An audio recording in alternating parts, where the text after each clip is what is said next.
Thank you, Donald. Good evening, everybody. Well, quite dramatic events happening all over the world, including Donald Trump late last night, bringing in a complete travel ban on aeroplanes coming in from the EU's Schengen area. For the moment, flights from the United Kingdom and Ireland will continue to go to and from the United States of America. Ireland announcing that large-scale public events are cancelled, schools are closing, and many of these things happening all over Europe.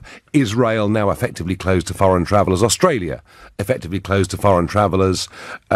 Austria now with a border preventing Italians even entering Austria unless they've got a clean bill of health, which of course you can't get, because you only get tested if you've got symptoms for having coronavirus. So really strong action being taken all over the world. Stock markets tumbling. The FTSE today, I'll talk more about this later, having its worst day since 1987. And in the last hour, following a COBRA meeting, here was what Boris Johnson had to say. We've done what can be done to contain this disease, and this has brought us valuable time. But it's now a global pandemic, and the number of cases will rise sharply. Indeed, the true number of cases is higher, perhaps much higher, than the number of cases we have so far confirmed with tests. And I've got to be clear, we've all got to be clear, this is the worst public health crisis for a generation. Some people compare it to seasonal flu. Alas, that is not right. Owing to the lack of immunity, this disease is more dangerous, and it's going to spread further. And I must level with you, level with the British public. More families, many more families, are going to lose loved ones before their time. From tomorrow, if you have coronavirus symptoms, however mild, either a new continuous cough or a high temperature, then you should stay at home for at least 7 days to protect others and help slow the spread of the disease. We advise all those over 70 with serious medical conditions against going on cruises, and we advise against international school trips. At some point in the next few weeks, we are likely to go further, and if someone in a household has those symptoms, we will be asking everyone in that household to stay at home. We're not introducing this measure yet for reasons Sir Patrick will explain, but I want to signal now that this is coming down the track. We are considering the question of banning major public events such as sporting fixtures, and the scientific advice, as we've said over the last couple of weeks, is that this banning such events will have little effect on the spread. But there is also the issue of the burden that such events can place on public services. So we're discussing these issues with colleagues in all parts of the United Kingdom, and we'll have more to say shortly about the timing of further action in that respect. At all stages, we have been guided by the science, and we will do the right thing at the right time. That was Boris Johnson telling us it's the worst public health crisis we've faced for a very, very long time, telling us that quite a lot of us will lose family members before their time, telling us that they are ready to act, but the moment is not quite yet.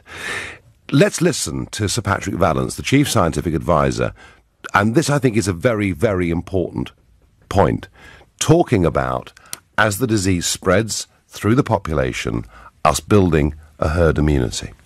So we're trying to reduce the number of cases at any one time. That's very important for NHS, in order to make the NHS able to cope with this. And it's also important because it pushes it out into summer months, where the NHS is less busy, but also where there may be less transmission of virus. Respiratory infections in general tend to be a bit less common. So that's one aim, is to change the shape of this. And it's important to recognise it's not to stop everybody getting it. You can't do that. It's not possible to stop everybody getting it. And it's also actually not desirable, because you want some immunity in the population. We need to have immunity to protect ourselves from this in the future. Did you hear that? Did you take that in? The Chief scientific advisor to the government, said it is not desirable to stop the spread of this disease. Otherwise, we will not build herd immunity. Could that be why we're not acting as radically as many of our friends and neighbours? And Chris Whitty, the Chief Medical Officer, made a point about acting too early. Try this argument for size. Now, in terms of what can people do to make sure that we have the smallest impact from this epidemic that is possible, and we need to do the right things at the right time. And just to add one point to the reasons that Sir Patrick has just given, if people go too early, they become very fatigued. This is going to be a long haul. It is very important we do not start things in advance of need. So this argument, we've heard it from Matthew Hancock in the House of Commons, we heard it today from all the speakers at that press conference. We mustn't act too early, because if we tell people to take tough measures early, they'll get bored with it and start breaking the regulations. I'm not sure that I buy that, but what an interesting comment, that if this spreads through the community, we will develop a herd immunity. Boris Johnson on Good Morning Britain a few days ago kind of hinted at this. I'm not going to give you a scientific opinion on that because I'm not qualified to do so, but somebody who is Dr. Alan Marion Davis, Honorary Professor of Public Health at King's College London. Alan, thank you for joining us this evening. That's it, Michael. Good evening. So, from a scientific perspective, does Sir Patrick Vallance have a point that it's not desirable to try and stop the spread of this, but you allow it to happen slowly through the community so that the NHS can cope and so that we develop herd immunity? Well, I think it has a point that the idea is to make it develop slowly through the community to slow the spread of the disease. That's certainly an important thing, so that we avoid a massive peak which will overwhelm the NHS and care services. So we do want to slow it down. But I too am a little bit concerned about the notion of just letting it sort of run riot through the population, because the worry is that if that does take place, then of course a lot of people will become infected who actually will get very ill with this virus, and I think there's a risk that that plan might backfire. So I'm personally not too happy about that, but I mean that's obviously the chief medical officer has the full evidence available. They do all the modelling, they look at all the statistics, and they look at all the evidence, and that's the course they've chosen to take, and they must have good reason for that. Well, I mean, clearly they're basing it on science, which is this concept of herd immunity, which let's hope to goodness that they're right. But a lot of other countries, Alan, are now trying their damnedest to stop this spreading any further. I mean, Italy is now virtually living under martial law where, police stop you in the street, ask where you live, and if you're too far from home without a good reason, you're fined €250. Now, I'm not saying I want us to live like that, but what I'm saying is that many countries in the world are doing their damnedest to stop it spreading. Do you think we should be doing more? Well, I think it is a question how you phrase it. I mean, we are about 2 or 3 weeks behind Italy, probably, if the models are correct. So perhaps it is a bit too early to go to that. Obviously, steps like that are planned. They're in the planning process, but it's a question of when do you trigger those. There is obviously some sense in saying we mustn't trigger some of these more draconian things too soon, because how are people going to keep that going for weeks and even months? So it's careful choreography, but obviously what I trust the chief medical officer. I trust the chief medical officer to be more concerned about the health of people than about the health of the economy. But I do hope that there's not pressure being put on him to do it the other way around. That's a very, very powerful point. Thank you very much indeed, Alan Marion Davis, Honorary Professor of Public Health at King's College London. And let's update you on the Italian situation. Actual cases confirmed now, 12,839. Hospitalised, and this is the horrifying figure, 6,650. So, we're looking at half of those with confirmed cases are being hospitalised. Intensive care, 1,153. Deaths, 1,116, up another nearly 30% overnight. So, sadly, no case in Milano particularly, but in Italy, of this even beginning to slow. And I sense something going on here that most of our friends and allies are taking radical action to try to stop the spread of coronavirus, and they may or may not be successful. We have taken a different view. Boris Johnson has told us many of our loved ones will die early. It's the worst public health crisis for ages. But we're not going to act. Oh, don't go on a cruise if you're old. If you're ill, stay at home. We might ban a few school trips. That literally is all that came out of that press conference. And the clue, and we'll play it again over the course of the next hour, but the clue was what Sir Patrick Vallance said, the chief scientific officer, that his view is it is not desirable to stop the spread of this through our community. He wants it to happen gradually and slowly so the National Health Service can cope and that we develop a herd immunity, which is what normally human beings do in viral crises like these. We're not going to close any schools. We're not even going to ban sporting events. No, what's going to happen, folks, in my view, is that we are going to voluntarily begin to close down as a country. I've even, and don't laugh, but I've even made my own decision on this. I was going to the racing at Cheltenham tomorrow. I would have loved it, had a great time, lost money obviously, but I'd have had a great time, and I've decided, no, I can't go tomorrow to Cheltenham, because I'd be a bit of a hypocrite, wouldn't I? Urging the government to take action and turning up at a mass public event myself. I really don't think we're doing enough. I genuinely don't. But you tell me, does the government's response to all of this make sense to you? Let me know on 0345 6060 973. This is the Nigel Farage Show, exclusively on LBC. It's 6:15 and time for the news headlines with Holly Jones. The UK government's response to the coronavirus crisis. Listen to the words less than an hour ago from Sir Patrick Vallance, the chief scientific advisor. It's not possible to stop everybody getting it, and it's also actually not desirable because you want some immunity in the population. We need to have immunity to protect ourselves from this in the future. And that is why, folks, Boris Johnson is not closing schools, is not banning sporting fixtures, is not stopping flights coming in from all over the world. It has been decided we will allow the slow and steady spread of this virus through the population so that we develop herd immunity. Scientifically, whether that's right, I don't know. Politically, I think it's wrong. But kind of there was a hint, because Boris Johnson was on ITV's This Morning the other day, and this is what he said. One of the theories is that, perhaps you could sort of take it on the chin, take it all in one go and allow the disease, as it were, to move through the population. Without really taking as many draconian measures. I think we need to strike a balance. So there we are. That was a real hint from Boris. You could see when he answered that, these were the influences upon him. As I say, scientifically, from what I understand of virology, normally when there is a mass outbreak, we do, in fact, in the end, develop herd immunity. But let me ask you, who of you wants your family or friends to contract this disease in order for us to develop a national herd immunity? Maybe like me, you'd rather we took tough measures now to try and stop the spread of this and to contain it to as fewer people as possible. Now, that may not be possible, but I think that's what we should be trying.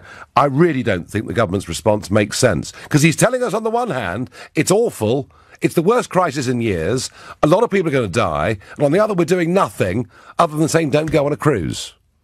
Doesn't add up to me. Let's see what Paul, a new caller from Muswell Hill, makes of it. Paul, good evening. Hello, good evening. Welcome. Hello. So, does it make sense, Paul? No, I mean, I'm living at home with my parents. My mum's 79, my dad's 81. I don't want them to die in the meantime while the rest of the world's getting immune. Absolutely. You know, and like we're one of the relatively rich countries, and countries who don't have the strength of economy we do are hitting it, are taking an economic hit now, aren't they? They're being tougher now, and we seem to be sort of reluctant to really take big measures. We are. I mean, look, and I don't know, because in about in about half an hour's time, The French president is addressing the nation from the Elysee. You can bet every penny in Lombard Street to an orange that he is going to take tough measures in France. We're seeing Denmark last night taking tough measures. A friend of mine was in Singapore a couple of days ago. Amazing. He said literally the restaurants wouldn't let you in until you'd first been temperature tested. And an amazing, Paul, every Singaporean citizen was getting a daily email from the government updating them what was happening, what the government was doing. And we appear to be doing nothing, Paul. I know, and like even there's the Irish guy on the telly this morning from Washington. He was saying closing schools, and I was thinking, great. Well, when Cobra have had their meeting, they'll be doing it the same. And now they come out and, like you say, it's like they want us to. They want us to get ill, and they want, and even Boris Johnson says, "Oh, you're going to lose loved ones." But I mean, I want them to sort of be able to say, no, we're going to take this seriously. You're going to have to, take it on the chin. You're going to have to stay at home. You don't go to school. I mean, these sporting events, I mean, they got to cancel them because all the supporters are doing it. They're not. Paul, they're not.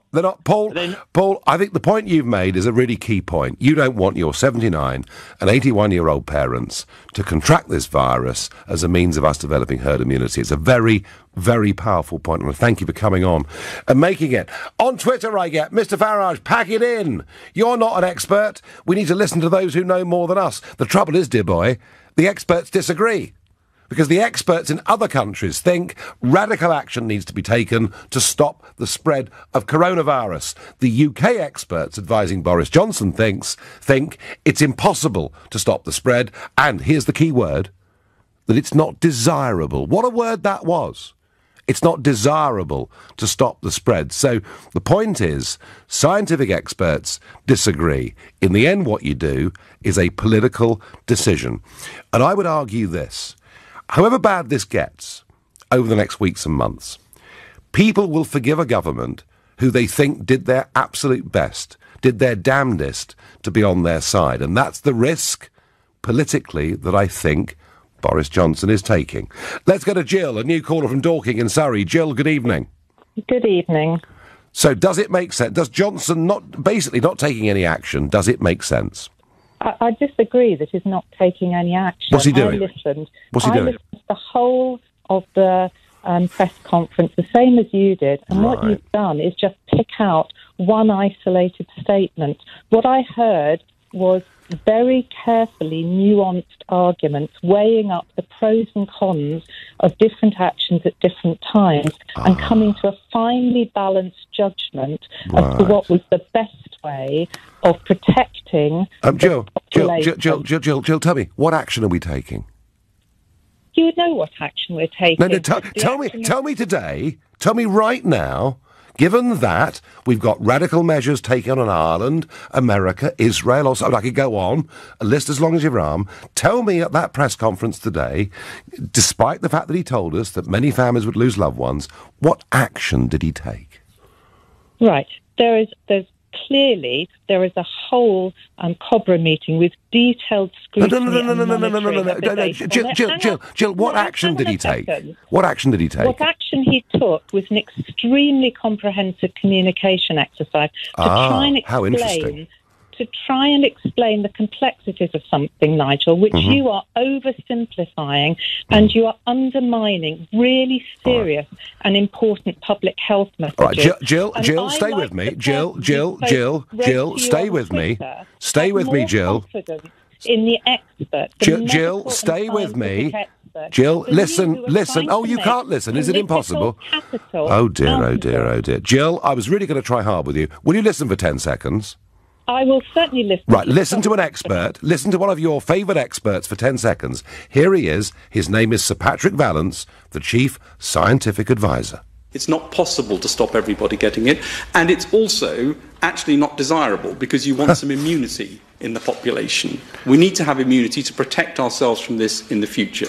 Now, Jill, maybe you agree, but we are being told by the man that is guiding Boris Johnson's do-nothing policy that it is not desirable to stop the spread of coronavirus. Do you agree with that? what he explained is about virology and about how immunity develops in a population. He didn't say it is desirable for people to contract the illness. He said it is not desirable to stop the spread. He said it is not desirable to stop the spread. And I've accepted that. But what he also talked about is the measures which would need to be taken but not to now. protect those who are most vulnerable of falling seriously ill as a result of it, because not all people would. And so that's all right then, isn't it? To explain. And he tried to explain, and I thought did so very effectively, why some of the measures that you and others with common sense approach to this would think it was appropriate to take, but that actually would not have the effect that you think they would. Okay. And he also weighed up the pros and cons. There are finely balanced judgments here, and what I heard was a very careful weighing of those judgments and a close monitoring of the situation, so that if the situation changes and demands... Right. So for now, do nothing, yeah? Later on. So for now, do nothing. No, he told you very clearly if you He told me very clearly, if you've got a cold... He reiterated what those were. If you've got a cold, stay at home. Self-isolate for at least 7 days, and he explained why. Right. And you consider that, Jill, you consider that action, do you? Jill, do you work for the Conservative Party? I mean, are you paid by them, or...? No, I don't. It sounds like it. It really sounds... I mean, look, you may well support... to a public broadcast on public health and listened very carefully to the arguments. Jill, you got one more. I'm going to give you another 15 seconds. Please tell the LBC audience what action the Prime Minister took today. Please, I'm all ears. The Prime Minister took action to explain... What action? I'm trying. If you interrupt me when I'm in the middle of talking, it's hard to complete. You've got 10 seconds left. He gave very explicit advice to his health and scientific advisors as to what we should do in respect of isolating and in respect of protecting ourselves and our loved ones against the virus. And he described very clearly a staged plan and the rationale for it to protect the population at large, whilst acknowledging at the same time... OK, Jill, thank you very much indeed. Very good to have your call. Let's go to Zach in Portsmouth. Zach, good evening. Good evening, Nigel. Thank you for taking my call. Good evening. Now, maybe, Zach, maybe Patrick Vallance, Sir Patrick is right. Maybe we just let this happen and develop herd immunity. But does that really make sense? I cannot disagree with him any more than I can, and I'm not an expert. But just listening to your last caller, Jill, I didn't get a chance to really tell your call screener because I didn't get the time, but I was wanting to say that I've got a little... I've got personal experience in this, in the sense that my dad succumbed to this virus in Hong Kong. And I've seen what doing nothing can actually do. And doing nothing brings on exactly what we're going through, and it's a disgrace to use terms like it's undesirable for as many people to get this, or we hope. We can't help that people will get this, because it's typical of an expert or a clinical expert to look at this in numbers or on a spreadsheet or in a flow diagram. But these are real lives. This is you, this is me, this is everybody else listening. And it's our elderly relations, it's our neighbours. Absolutely. And do you know what, Zach? Do you know what I get? Going out round the country, I get people, working age people, they're not worried about themselves, but they've all got elderly friends, relatives, neighbours, and they're worried about them. Zach, we're out of time. I thank you very much for your point of view. It is now time for the news. It's 6:31, 87. It was a Monday evening. I was in the office. I was working late. I was working the American closes. And I kept looking at the Dow Jones, and it kept going lower and lower and lower. And it was the biggest, that Monday and Tuesday, the biggest stock market crash we'd had since 1929. And I remember that not being a barrel of fun that evening. Well, today, the FTSE 100 has suffered its biggest one-day fall since October 1987, and our stock exchange has plummeted 10.9% in one day. It is now down, getting on for 30% in the course of just over a week as coronavirus fears grip the market. So what's it all about? Well, what it's all about, of course, is the economy just simply closing down, firms potentially going bust. We've seen Flybe, it was in trouble already, going out of business. It's about income, absolutely freezing. People keep asking me, because I was in this game for a bit, Is this the end of the problem? Well, all I can say is after the 2008 huge credit crunch banking crisis, the stock market fell 56% before it rallied very, very sharply. And I'm not sitting here on LBC as a stock tipster or anything like that, but I think I can say with some confidence, expect things to get worse before they get better. And I know for a lot of you out there who've got, your own savings, invested in pensions and everything else, this is tough. But remember, folks, you've had 9 years of continuous growth. These things never go in straight lines. Not easy. Sterling too having a very rough day, finishing up down against the dollar at 126 and back down against the euro at 112. So the pound's down, the stock market's down, oil still languishes at $33 a barrel. But the good news is it shouldn't be too long before you're paying £1 a litre to fill up your car at the pumps. At least that's some good news amongst this difficulty. Now, I was talking with Jill earlier on from Surrey, and she disagreed very strongly. She was with the government policy. And let's hear some of the arguments being made as to why people like Jill think that. Let's listen to the Chief Medical Officer, Chris Whitty, and Sir Patrick Vallance, the Chief Scientific Advisor, telling us why they shouldn't put measures in too early. They're talking about behavioural science. Hear it through. An important part of the science on this is actually the behavioural science, and what that shows is probably common sense to everybody in this audience, which is that people start off with the best of intentions, but enthusiasm at a certain point starts to flag. If you start too early, and then people's enthusiasm runs out just about the peak, which is exactly the time that we want people to be doing these interventions, that is actually not a productive way to do it. So we do need to do it at the last point it is reasonable, so people will maintain their energy and enthusiasm to get through what will be quite difficult things to do. It sounds trivial to say stay at home if you have minor symptoms, wait until you're doing it, and you will realise this is going to be difficult, and the other things we're asking are going to be difficult, and it's important we do not ask our fellow citizens to do them for longer than makes sense from the epidemiology. Just to be really clear about that, the delay is to maximise the effect. It's not simply to delay. It's exactly as Chris has said, to make sure we don't end up with everything coming off just when you don't want it to come off. So that's what they're saying. That is what Boris believes. It's what Matt Hancock, the Health Secretary, believes. They believe if you act too... There are dangers, said Matthew Hancock in the House of Commons. There are dangers in acting too early. And the argument, you heard it there, is you say to people, close down, they get bored with it and decide, oh, the hell with it, let's get back down the pub, or whatever it may be, and they've got bored with it. Do you know what? I just don't buy this argument at all. Nor does Sheila from Arbroath in Scotland. She says to me, I find this an insult to the nation's intelligence, that we would get bored going through a pandemic, also allowing it to spread due to their thinking of a herding experiment. Is this not risking becoming more serious than it should be? Sheila, I get the point. I just don't think if we really are just 2 to 3 weeks away, maybe less, from where Italy is right at the moment, are people in Italy getting bored with what's going on, with a death toll that's rising by 25% a day, by the terrible things that are going on in Milan and elsewhere? They're far from getting bored. Tell you what they are doing, they're getting very scared, which actually means, despite the fact there are fines in place and martial law on the streets, very few people are being fined because they actually are hunkering down because they know just how serious this is. I just don't buy these arguments. I don't. Let's go to Magda, a new caller from Forest Hill. Magda, good evening. Hello, good evening. Thank you for taking my call. Welcome.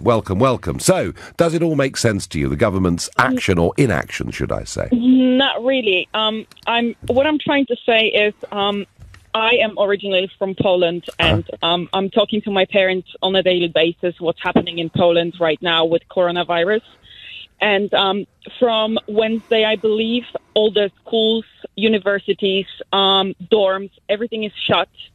Everybody needs to take 2 weeks off. And all the borders, I believe, are closed right now. There are no flights coming into Poland. Nothing is leaving Poland. We only have, at the moment, I think there is a first person who passed away from coronavirus today. But I think this country took some actions. However, living here for so long, I've never seen anything like it, and it actually scares me a little bit. I've seen people who really don't pay that much attention to coronavirus, but listening to the Cobra meeting today on the radio, I'm actually thinking that Boris Johnson and the whole crew that is right behind him have actually no idea what they're talking about. Advising people on not going to cruises and staying at home, it's not the right advice. Yeah, that I mean, Magda, people weren't booking cruises in big numbers right at the moment anyway, you know. So, Magda, would you rather that the British government took a sort of Polish approach? I think I would feel safer. Having children by myself, I think I would feel safer knowing that the government is actually really taking some steps to actually... Yeah. And do you know, Magda, in Poland, I mean, do they have their scientific advisors on television the way that we do? Probably they do. But also, here today, I heard that when you have the symptoms of, like, a high temperature or cough, do not call 111, check online what are the symptoms, what can you do. Where in Poland, you should go to the hospital straight away, and you will receive. Oh, really? Treatment. Yes. Where and this is what I'm thinking. Very like, different. What if I do have a coronavirus, and then my whole family have it at this point, and what shall we do? Just take paracetamol and lock ourselves in a house? Yes, pretty much. I think pretty much, Magda. I think that's what we are being told. I mean, this is, for me, it's ridiculous. And also, I'm not ready to say goodbye to neither my parents or my in-laws who are in their 60s and 70s. But Magda, you can ring 111. You can ring 111. And when you get through, they're brilliant. There is an NHS website, so there are places you can go. But Magda, thank you for your call and your testimony. Interesting, folks. Russia... Putin's Russia, in January, closed their borders. Not one single death from coronavirus so far. Maybe there's a link. Do you think possibly there's a link? I think there probably is. Let's go to Ali, a new caller from Slough. Good evening. Hi, good evening, Nigel. I just wanted to say I don't agree with the approach that the government is taking, but then I also think what the theme that's coming from the calls that you've taken so far and sort of the way you're thinking about it, I think that's also incorrect. Okay, go on. I think what I mean by that is... Ali, put us all straight. Go on. So by no means I'm going to do that. What I mean to say is, if the end result is that 80% of the world's population is going to get this, so if that's what we're working along the assumption of, I think in terms of trying to hide away from it, it's going to be impossible. If we close our borders, the moment one of us travels outside of this island, we'll bring it back with us, and you bring this hysteria back up. I think, in terms of just looking at everything and the research that I've done on in terms of the very small amount of research is I think this should be like the way they should be pitching this is that this is the largest peacetime operation that is going to be conducted on this island. And what I mean by that is we should be out there, like in terms of how the Chinese went against it. They, for a population of, I think it was 11 million people, they built 14 hospitals. We all ridiculed the hospitals in terms of... This was in Wuhan, wasn't it? Yeah. Yeah, in Wuhan, So it's like they built 14 hospitals. Each one of them was able to hold 1,000 beds. When you look into the numbers of each hospital, they had 4 or 5 ITU units set up for the elderly. The reality is, I've got an 80-year-old mum. She was last year in hospital for 3 months because of a respiratory issue. I had experience of it in the hospital. My local hospital, they only had 4 machines which were able to help someone when their lungs are full of pneumonia. I know, and she had to wait in the ward. So the point is, no one is actually turning around and saying, "Listen, guys, are we buying those machines? Do we have enough of them?" So Ali, I was on daytime TV today, and I won't name him because it wouldn't be fair, but I met one of these very, very quite famous TV doctors, someone that you see a lot on our televisions, and I explained to him that my friends in Milan had told me the reason for the deaths going up as rapidly as they are is there is a shortage of lung ventilators, and they're trying to buy 1,000 off the Chinese, whose crisis has mercifully eased. And when I asked this pretty famous TV doctor this morning, did we have enough lung ventilators in the National Health Service, he said, no, we don't.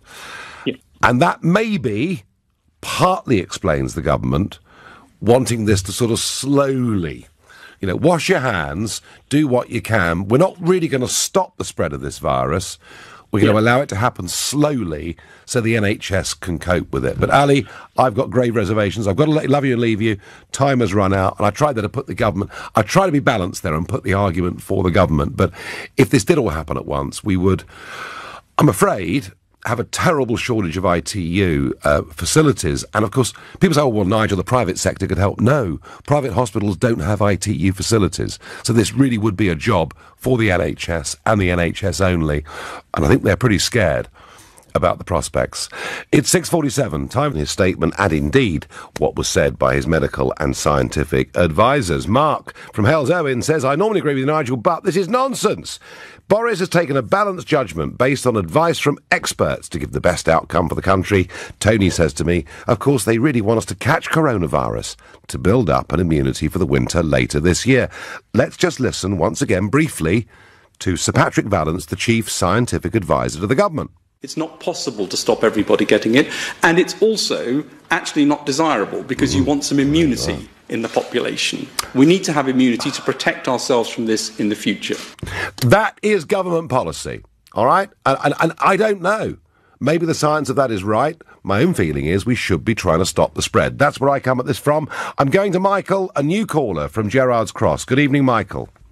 Good evening, Nigel. Thank you for taking my call. Not at all, not at all. So, how do you view our government's approach? No, not at all. I heard the news about the Cobra meeting today, and to be honest, I could have just... To be honest, it sounds to me like just a joke. It's just I don't think they actually have a clue exactly what's going on in the world. So I just came back from Italy two weeks ago. I work over there, and I work in the police department over there. I've been in the hospitals every day. I've seen it with my own eyes, people coming in and out. And the country is actually in a war zone right now. And when I hear people saying, when politicians saying that we cannot stop this, that is not true. We can stop it. It's a simple thing. People should stay indoors, and that's it. You will not get it if you stay indoors. Now, you came back, Michael, you came back two weeks ago. Yeah, because I mean, it wasn't until the 9th of March that some advice was offered for those who'd come back from Italy, and told that they should use 111 if they need to, and self-isolate. But I mean, I couldn't believe, Michael, I was sitting here at this desk on Sunday, the day that Lombardy declared an emergency, and started to shut down Lombardy, and 17 flights from Milan, Malpensa, landed in the United Kingdom without a single check, without a single piece of advice. I simply couldn't believe it, Michael. Absolutely. And I can tell you even more. I mean, the flights, they haven't been stopped recently because of the coronavirus.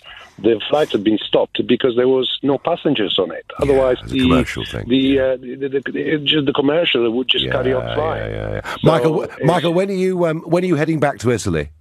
Well, I wasn't wishing it on you, I promise. To be honest, I can't go back until this is over now. So, if I go back, then I'll have to stay there, and I can't because I got my family over here. So I'll have to stay here. So no income for you for a bit, Michael?